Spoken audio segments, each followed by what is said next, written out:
Kami berharap video ini bisa menjadi cermin untuk melihat kembali perjalanan spiritual kita. Obor kecil yang menerangi jalan bagi mereka yang sedang bingung atau merasa tertipu. Pelukan hangat bagi siapapun yang sedang memulihkan luka batin karena pengalaman spiritual yang manipulatif. Jika kamu pernah tersesat, kamu tidak sendirian. Jika kamu sedang bangkit, kami percaya padamu. Dan jika kamu sedang mencari cahaya, ingatlah cahaya sejati tidak membuatmu takut. Ia membuatmu utuh. Scam spiritual membongkar manipulasi di balik jubah cahaya. Dalam setiap zaman, manusia selalu mencari makna. Ketika dunia materi terasa hampa, ketika pikiran lelah oleh kebisingan dunia, ketika hati tak lagi menemukan tempat berlabuh, banyak orang mulai menapaki jalan spiritual. Di sanalah mereka berharap menemukan ketenangan, kedalaman, dan kedekatan dengan sesuatu yang lebih tinggi. Sebagian mencari Tuhan, sebagian mencari jawaban, sebagian lagi hanya ingin sembuh dari luka yang tak pernah sembuh. Namun, justru dalam wilayah yang suci ini, manipulasi sering terjadi dengan cara yang paling halus. Dalam setiap zaman, manusia selalu mencari makna. Ketika dunia materi terasa hampa, ketika pikiran lelah oleh kebisingan dunia, ketika hati tak lagi menemukan tempat berlabuh banyak, orang mulai menapaki jalan spiritual. Scam spiritual bukanlah penipuan biasa. Ia tidak menodai tubuhmu, tidak mencuri uangmu langsung. Ia menyusup ke dalam batinmu, mengambil alih cara berpikir, mengendalikan rasa percaya, menunggangi harapan, dan menjadikan pencarianmu sebagai pasar. Video ini disajikan bukan untuk menyerang guru, komunitas, atau ajaran tertentu, tapi untuk menghidupkan daya kritis dalam batin kita, untuk membela mereka yang selama ini terperangkap dalam sistem yang membungkus kendali dengan nama pencerahan. Ini bukan video tentang agama. Ini adalah video tentang kemanusiaan yang disusupi oleh kekuasaan batin. Ini bukan seruan untuk mencurigai semua pembimbing. Ini adalah undangan untuk membedakan mana yang membimbingmu pulang kepada dirimu sendiri dan mana yang menyesatkanmu dengan janji-janji yang indah tapi kosong. Semoga video ini menjadi cermin, bukan palu, menjadi cahaya kecil di tengah hutan kabut. Dan semoga setelah menyimak video ini, kamu bisa berkata dengan jujur, aku tetap mencari cahaya, tapi aku tidak lagi buta.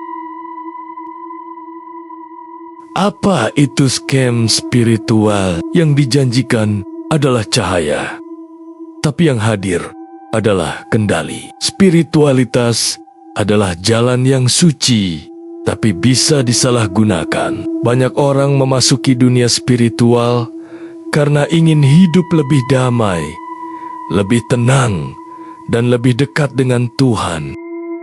Keinginan ini adalah sesuatu yang alami dan sangat manusiawi. Namun, tidak semua jalan spiritual membawa kita pada kebenaran. Ada juga jalan yang justru menjauhkan kita dari kesadaran diri tanpa kita sadari. Disinilah scam spiritual bisa muncul. Apa itu scam spiritual? Scam spiritual adalah penipuan atau manipulasi yang dilakukan atas nama ajaran spiritual. Bentuknya bisa lembut, halus, dan terlihat suci, tetapi sebenarnya mengandung niat untuk mengendalikan orang lain, mengambil keuntungan, atau menciptakan ketergantungan. Scam ini bukan hanya soal uang. Yang sering diambil justru adalah kebebasan berpikir, rasa percaya diri, dan hubungan langsung dengan Tuhan. Mengapa banyak orang tidak menyadarinya? Karena scam spiritual tidak tampak seperti penipuan biasa. Ia hadir dalam bentuk senyum ramah, ucapan bijak, ritual yang menyentuh, dan komunitas yang hangat. Orang yang terjebak tidak merasa sedang ditipu, justru mereka merasa sedang dituntun. Aku merasa damai di sini. Ajarannya menyentuh hatiku. Saya tidak ingin kemana-mana selain tetap di sini. Semua itu terdengar baik. Tapi jika tidak disertai dengan kesadaran dan logika, maka bisa menjadi pintu masuk manipulasi. Ciri-ciri umum scam spiritual. Beberapa tanda bahwa seseorang mungkin sudah masuk ke dalam sistem yang manipulatif. Pertama, hanya guru yang dianggap benar. Segala ucapan dan arahan guru dianggap mutlak. Murid tidak boleh bertanya atau meragukan. Kedua, kamu harus ikut aturan khusus. Ada simbol, doa, atau cara hidup tertentu yang dianggap satu-satunya jalan menuju pencerahan. Keluar dari aturan itu dianggap sesat. Ketiga, kamu takut keluar dari kelompok. Ada rasa takut jika berhenti mengikuti guru atau komunitas.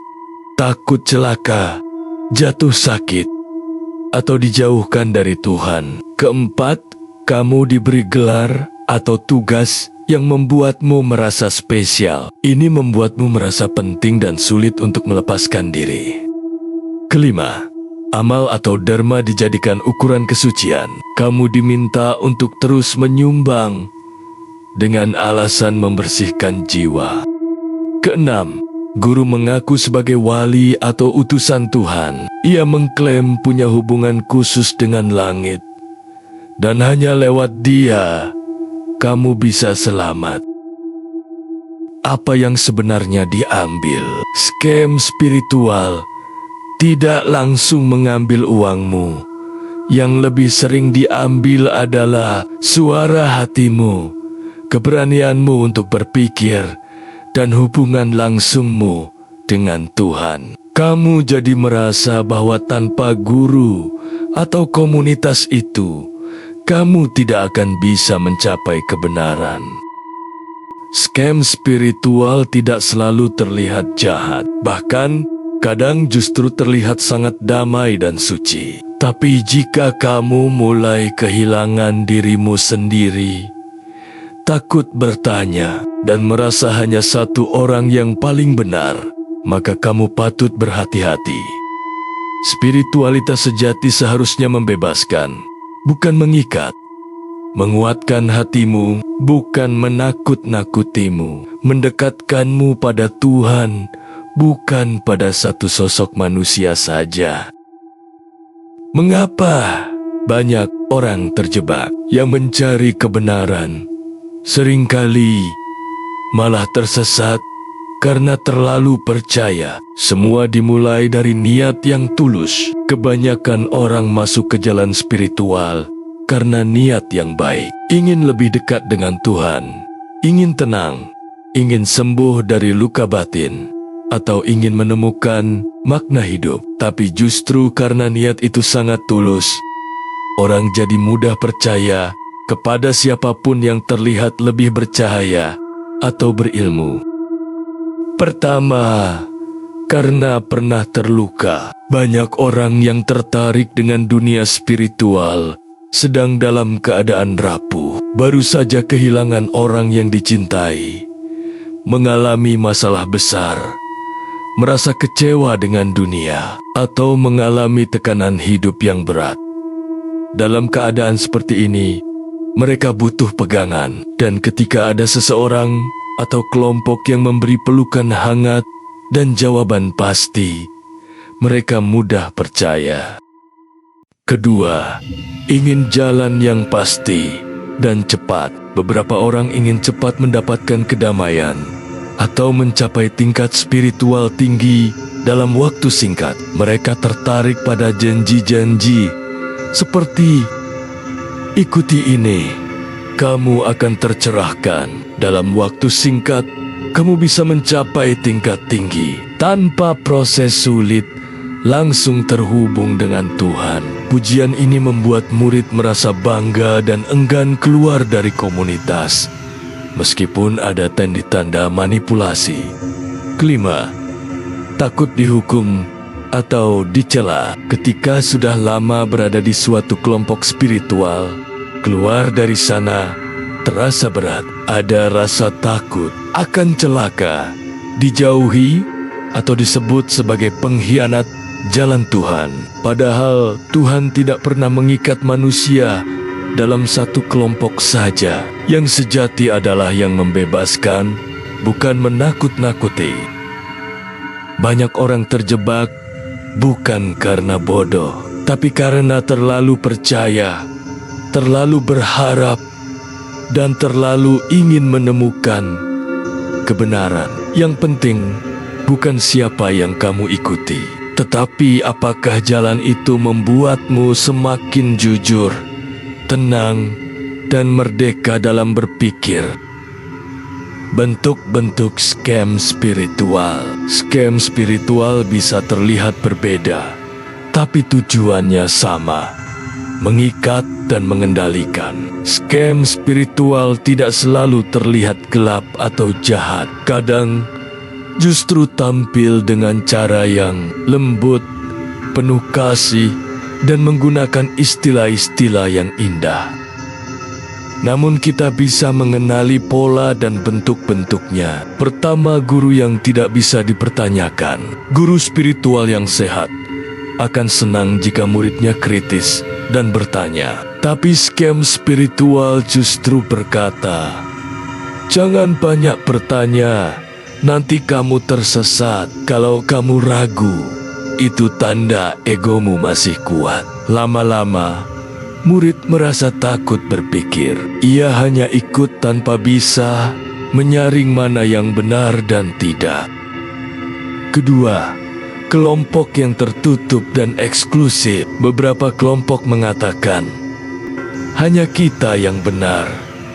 Yang di luar belum paham. Kita sudah berada di tingkat yang lebih tinggi. Ini membuat murid merasa istimewa, tapi juga takut untuk keluar. Mereka tidak sadar sedang dibentuk menjadi orang yang tidak bisa melihat dunia luar. Ketiga, menggunakan bahasa tinggi yang sulit dipahami. Kalimat seperti, kesadaranmu belum sejajar. Ini berada di frekuensi dimensi tertentu.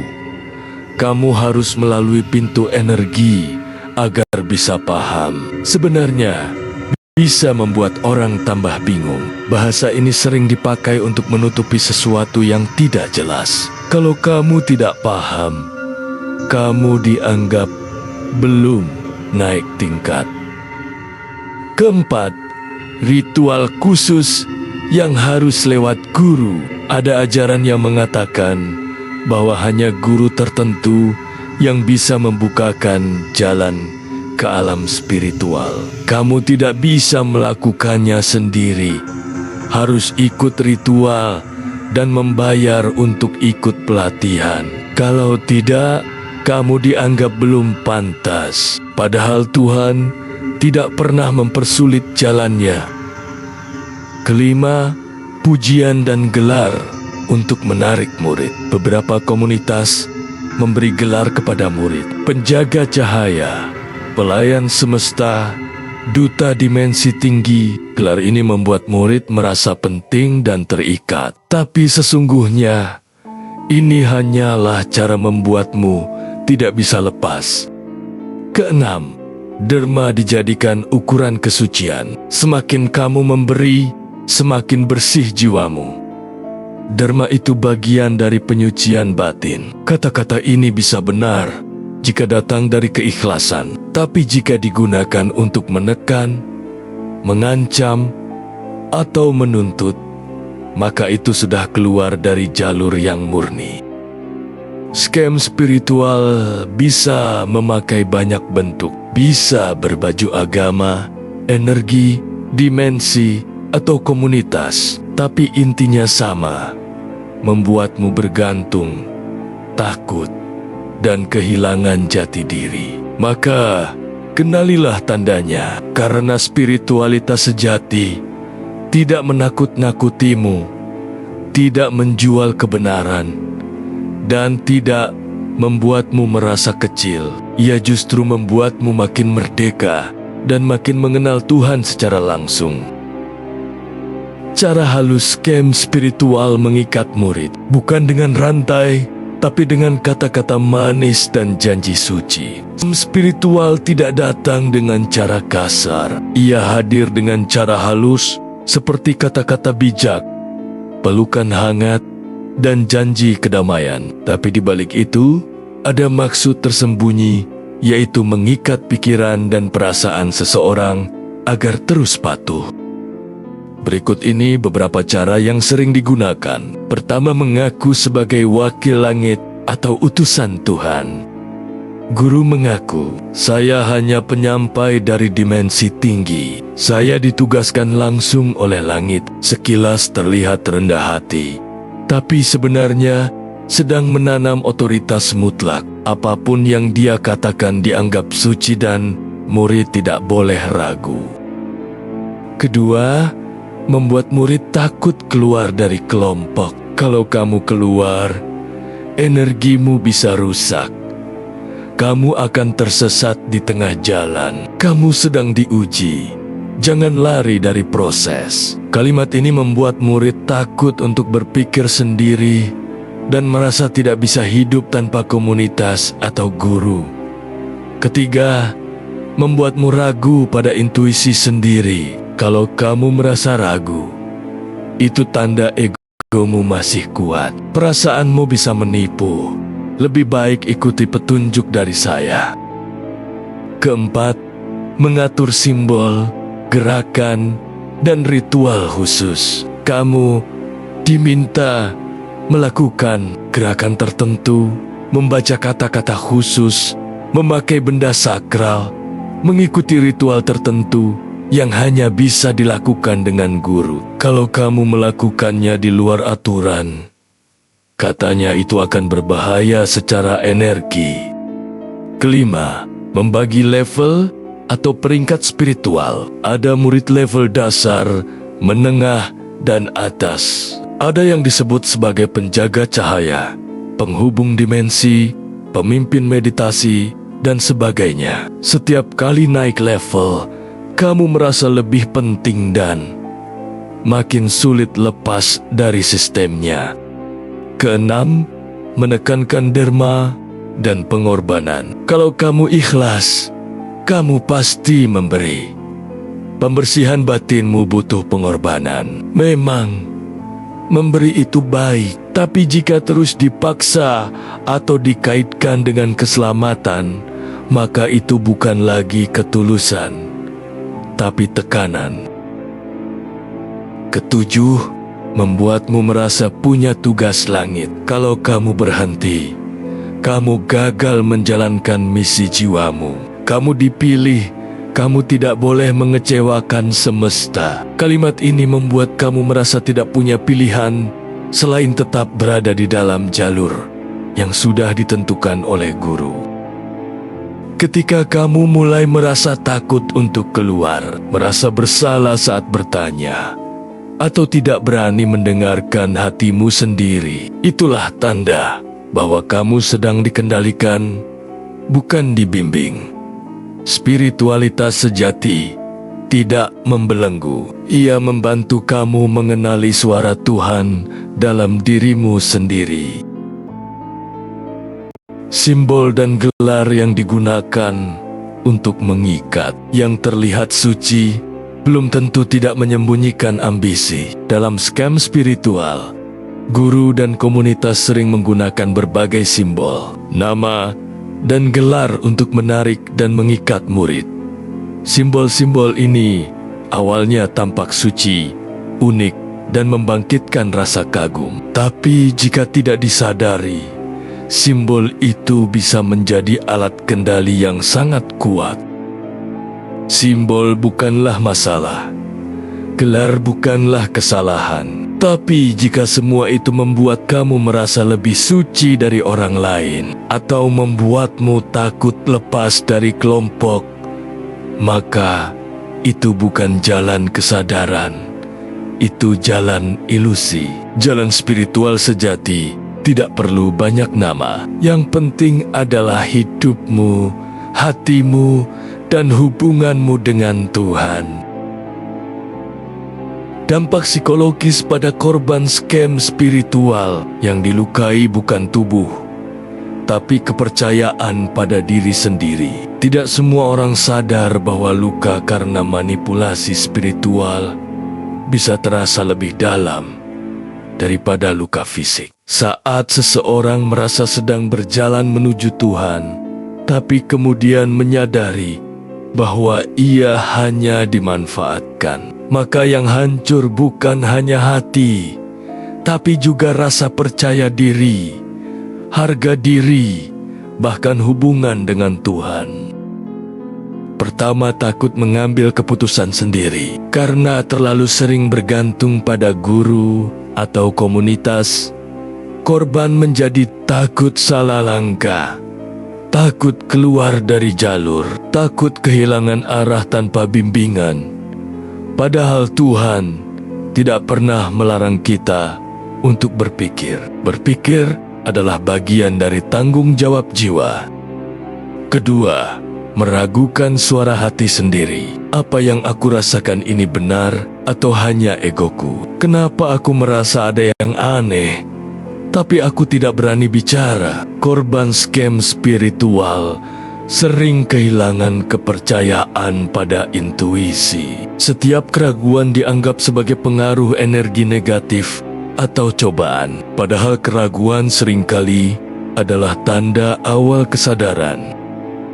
Ketiga, merasa bersalah karena setelah keluar dari kelompok spiritual, banyak korban merasa berdosa, tidak pantas lagi dekat dengan Tuhan, takut celaka secara batin. Ini karena selama bertahun-tahun mereka diyakinkan bahwa keselamatan hanya ada di dalam kelompok itu.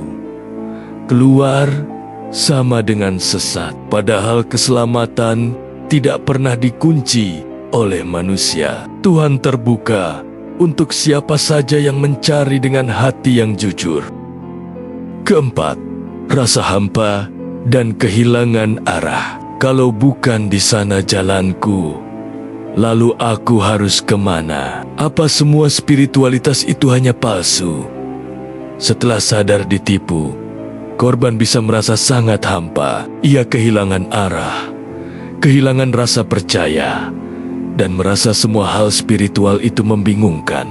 Ini adalah fase normal, tapi perlu disadari, kebingungan bukan akhir. Itu adalah tanda kamu sedang keluar dari kabut. Kelima, ketergantungan pada pujian spiritual. Dulu, saat berada dalam kelompok, korban sering mendapat pujian, gelar, peneguhan bahwa dirinya terpilih atau tercerahkan. Setelah keluar, semua itu hilang, dan ia merasa kehilangan harga diri. Inilah jebakan halus, karena membuat orang lupa bahwa nilai dirinya tidak datang dari pujian, tapi dari kejujuran hidupnya sendiri.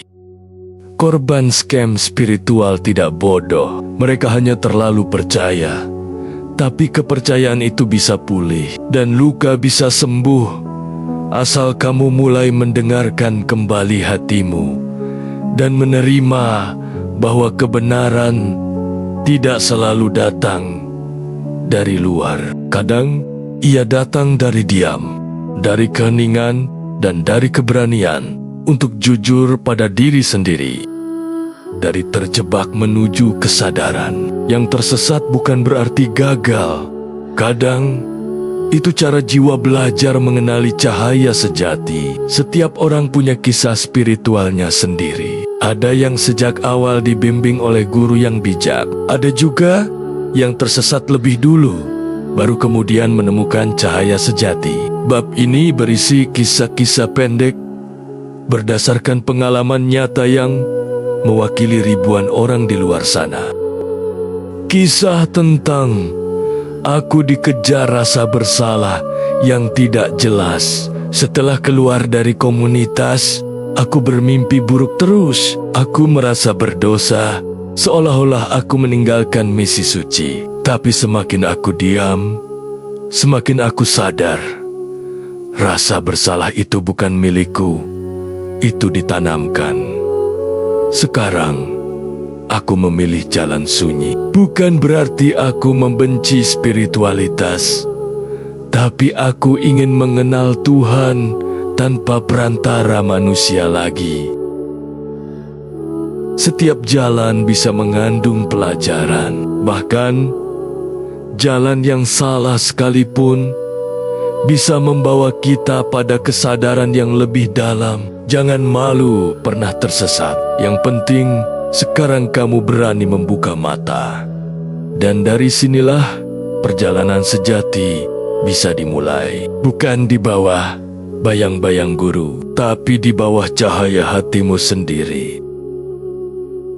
Jalan kembali, yaitu menyembuhkan diri setelah terjebak. Kamu tidak rusak, kamu hanya pernah terlalu percaya. Setelah keluar dari jebakan spiritual yang salah, bukan berarti semua langsung selesai. Justru disinilah awal dari perjalanan pemulihan yang sejati. Banyak korban merasa hampa, malu, marah, bahkan tidak percaya lagi pada apapun yang berbau spiritual.